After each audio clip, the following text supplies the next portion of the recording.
All right, guys, what's going on? Instant reaction video here. We got NFL referee Gene Steratore. You guys are probably familiar with him. You hear his name, you hear him talking on the broadcasts every time you watch a game, seemingly on CBS or Fox. He used to be an NFL referee. He went on the Pat McAfee show today. Now, if you don't know Pat McAfee, you don't know his show, go check him out. Hilarious, awesome. McAfee's the man.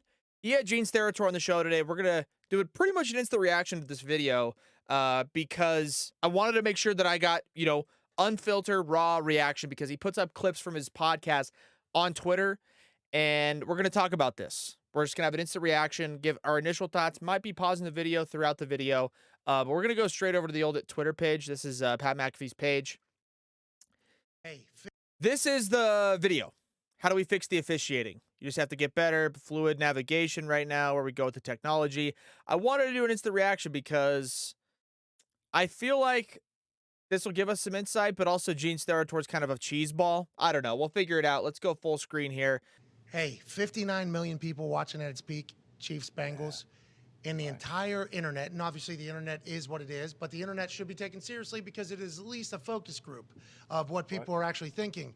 The refs have not been a topic of discussion all year. It is not. There's been a couple weeks where we let off shows going, these refs seemingly. In years past, it's every single week. This Okay. I feel like the referees are always a common talking point. That's mostly just because people like to bitch and complain. I've been one complaining and bitching about this Bengals game with the Chiefs. But I feel like the refs, I guess, I don't know. It hasn't been the biggest storyline. It seems like they've kind of been staying out of it. Then Chiefs Bengals, I mean, it is the discussion. The game's rigged. These refs are making plays or making calls so they can benefit the league and what the storyline is. That can't happen, right, Gene? That can't be happening. How do we get it better, Gene? How do we get it better? Okay, hold on. Listen, we've talked about it before in our content. We've talked about it on our podcast and everything else.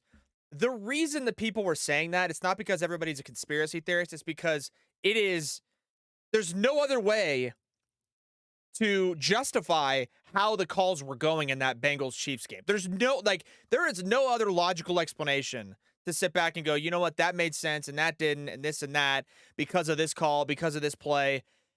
The only logical explanation, and honestly the one that seemed like it made the most sense that everybody was coming to, the logical solution, or the logical, the one that seemed most realistic was that the NFL had a predetermined outcome for the game. That's how bad the officiating was. So let's see what Gene Steratore says. Listen, I got to be a little bit blunt here on that one. Like, that's not even a topic I can even discuss. I can't even think into that world. Let it live in the social sphere it lives in. That conspiracy, controversy stuff. How do we fix it, though, Gene? Gene, how do we fix it? You got to get better, Patty, right? It's like anything else. You just have to get better. What you said about the Michigan play, right? I don't like the fact that we're reviewing plays frame by frame.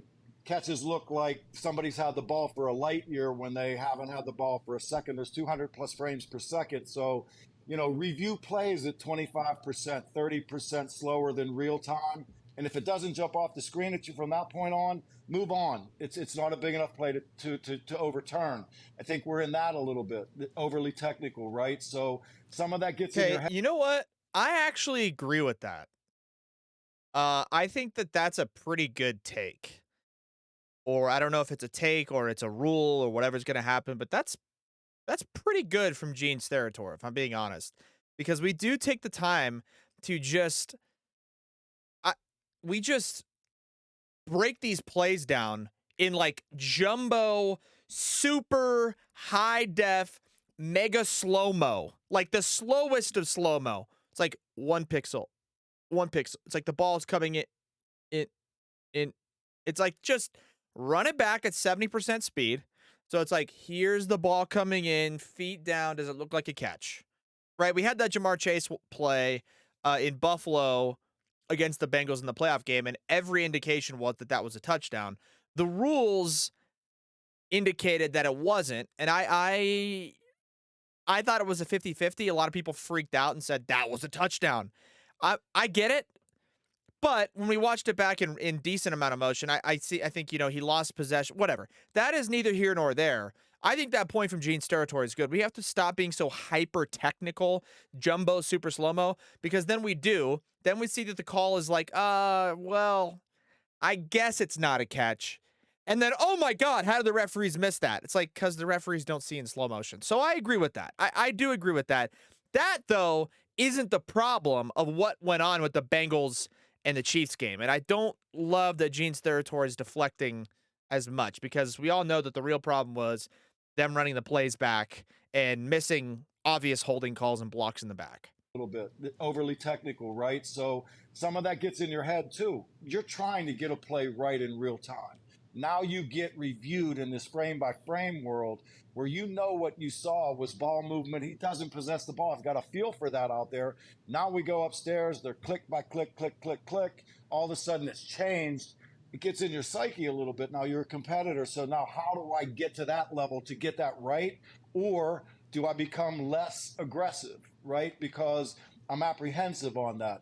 So is there that climate or culture feeling? I think that's a possibility. So it's this fluid navigation right now of where we go with technology. Expedited review. What's an expedited review as opposed to a challengeable play? You know, when is it clear and obvious after the second replay that now we can come in and just change it? Should we change the challenge format as a result of that? Okay. Is there another? Here we go. Here's another one. Gene's territory. I'm looking at this replay. Okay. The last 10 years, right? Let's see. So the Philly play is the play. That's the play that's the review I lived the last 10 years, right? Long pass, some smoke right out of the gate, but don't see the ball, right? That's how I live now. I watched the play. I was in the TV truck getting ready to go upstairs when that play hit. So all right. I knew this was going to be a fucking issue. I'm looking at this if I'm replay, but you only have 5 or 6 seconds. Okay, then change the process, right? They're talking about the Devontae Smith. This is just stupid, man. Like, the Philly play is the play. That's the play that's the review I lived the last 10 years, right? Long pass, some smoke right out of the gate, but don't see the ball, right? That's how I live now. I watched the play. I was in the TV truck getting ready to go upstairs when that play hit. So you see him land, never see the ball. He's in that crumble mode. So that's smoke because I just didn't see the ball. Okay, so guess what the offense is going to do? They're going no huddle.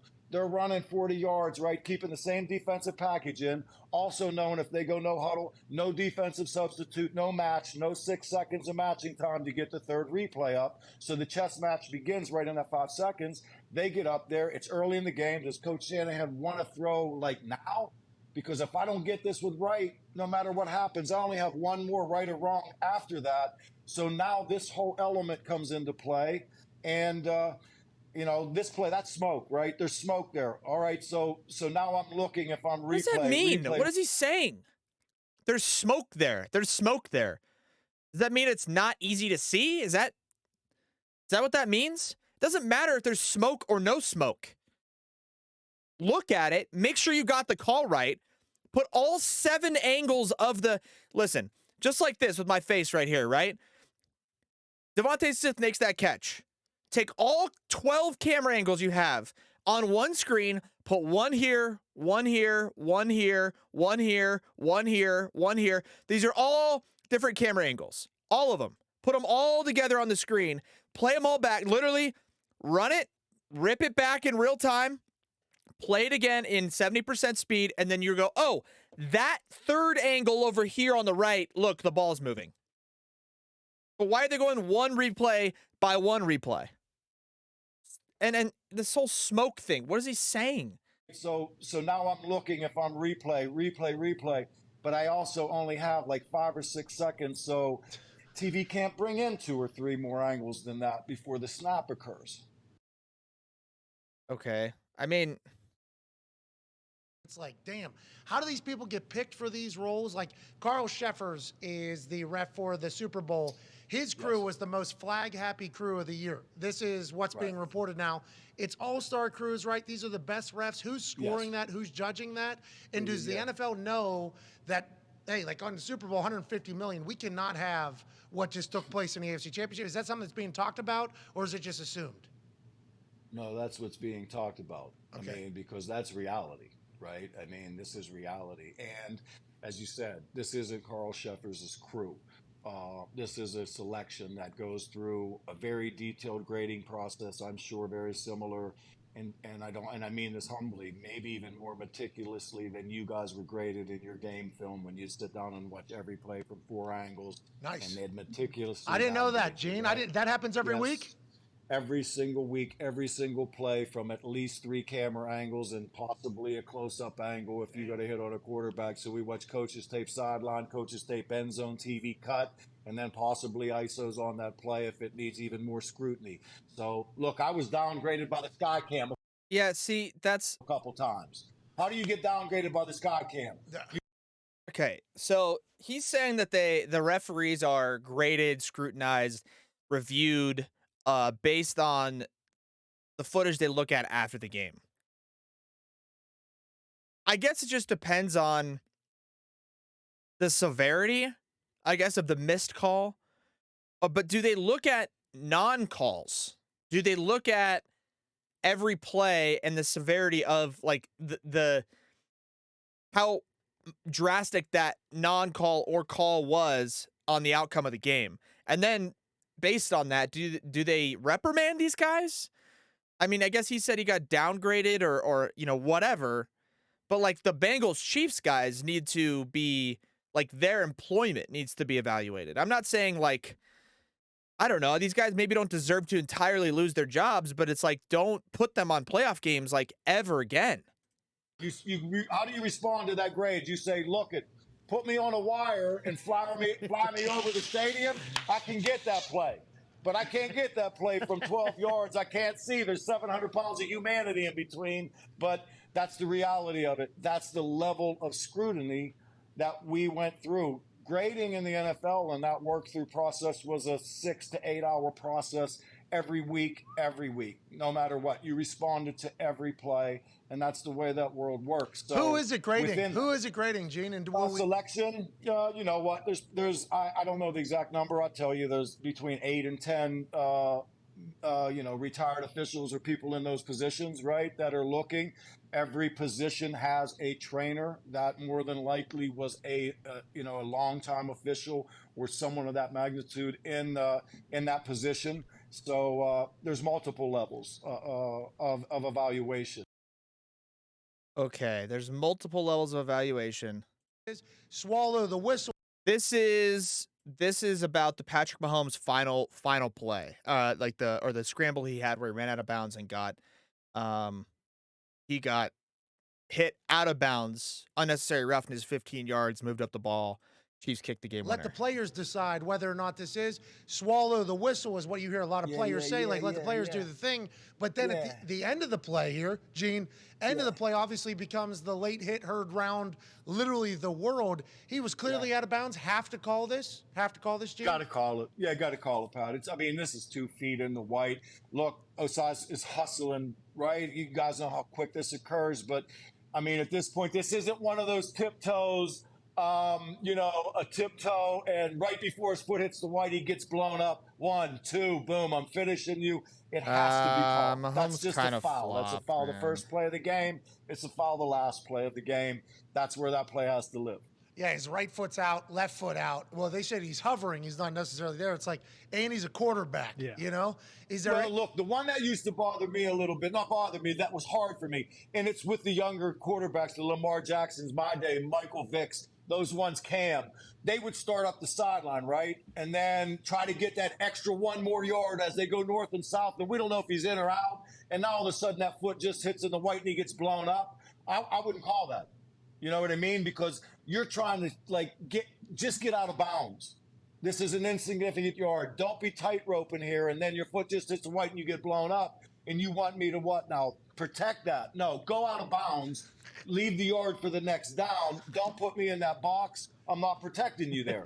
That would deter, hopefully, right? The quarterback the next time you got to that place to go, I got no love about 3 minutes ago. It hurt. I'm just going to go out. Made my life a little easier then. Gene, right? you're also very vocal with everybody and communicating with everybody, which I think is a massive part of the whole managing the game, which some guys can't do. Yeah, that's true too. So I think all in all, I think it wasn't bad there from Gene Steratore. Listen, Gene Steratore is a really smooth talker, right? He's a really good people person. You just heard Pat McAfee talk about it. Steratore is a game manager. McAfee said like he's vocal with the players as he's officiating the game. I think that's really important. I think Gene Steratore has a good understanding of the game and the players and managing personalities and egos and different things that he's got to deal with in a game by game basis. On the flip side, they did not address at all why the Chiefs were getting these extra downs. They didn't address, McAfee didn't ask why was there no block in the back on that punt return on this play circled, right? This exact scenario. Why was there no hold on Trey Hendrickson on that Mahomes rollout play? I mean, even right here, we But can go whenever back that to stuff happens, we can go right back to it. let the players decide whether or not this is. Uh, Watch this hold on Obviously Trey becomes Hendrickson. the Watch play this here, hold. Gene. Right here, End of the Trey play obviously Hendrickson. becomes the late hit heard round. Literally, the Hold, world. hold. He was clearly out of bounds. And maybe 94 too. Now that I'm looking at it, Literally, the world. 94. was Right here. Clearly out of. No, that's not a hold. I was gonna Literally, say the right world. He was clearly out of bounds. here. Hendrickson was getting held though, guys. Literally, Right the there. world. He was He has clearly to out of rip bounds. out of Have it. to call this. I don't know. Listen. Steratore is a really good talker. He knows how to kind of cheese it up, and they also just did not address the Chiefs getting the extra downs, the no block in the back, Hendrickson getting held, the 50-50 pass interference calls. That's fine, I guess. Steratore is a smooth talker. McAfee, is awesome. So go check him out, guys, if you haven't already. He's got great content, and he's obviously got access to guys like Gene Steratore. So all in all, I think that was okay from Steratore. Hopefully, you guys got a little bit out of that and understand where they're coming from as referees. Because listen, I do think they are human. Don't get me wrong. I do think they are human. But do I also think it's out of the realm of possibility that the referees are told, hey, as a league, we'd probably profit off a little bit better if this team won? Do I think that's completely impossible? I don't. I don't think that's completely impossible. Just strictly considering the low moral character of a guy like Roger Goodell, who is just has proven time and time again that he operates on a profit first basis. And secondly, the amount of profit that is right there in front of them, sitting on the table, available for them from stuff like sports gambling, from TV deals, from commercials, from sponsors. And they know what it's going to be here versus here if this team gets in and this team gets in. They know Kansas City's going to get in. They're going to make this, this, and this from the money that came in on the game and gambling, and the potential sponsorship opportunities that'll come in with the Andy Reid Bowl and the Kelsey Bowl and Mahomes at State Farm Stadium, like all that stuff, or just the Bengals again and Burrow, because they know what Burrow did and they know how he. I don't know. Listen, I'm not saying that that's the case. I'm just saying it's that easy. So for people to sit back and say, it's rigged and this and that, listen, in all honesty, is it rigged?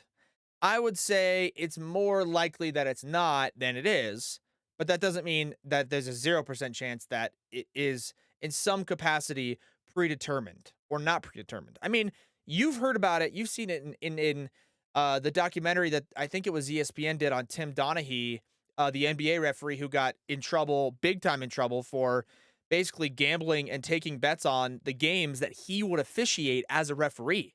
And he openly admitted before that, take out the gambling part of it. Take out the part where he was making money. Before that even started in the early parts of his refereeing career, he was talking, he would make calls on big time stars and players. He would call traveling, he'd call fouls and things like that. And the other referees in his crew, the older guys, the more veteran guys that communicated with the league more frequently and more consistently, were like, hey, Tim, like, don't call that foul on Michael Jordan. Don't call that travel on Michael Jordan. Like, the league doesn't want, him to be missing time on the bench because he's in foul trouble. They don't want Michael Jordan, turning the ball over. Statistically, they want him to score more. Like, that's a real thing. Like, that is real. So for people to assume that also could potentially be going down in a league like the NFL, that's not out of the realm of possibility. In fact, I think in that specific type of situation where the league is communicating with the referees, like, I mean, you see it with the quarterbacks, right? And of course, you want to protect the quarterback because they are the star product. And that to me makes a little bit more sense. But then all you got to do is take it one step further and go also like protect Mahomes, protect Burrow, protect the star guys. And on top of it, it wouldn't be the end of the world if Kansas City got to the Super Bowl. That's all I'm saying. So either way, guys, hopefully you guys enjoyed. Be sure to like, subscribe, and we'll catch you guys on the next one. Peace out.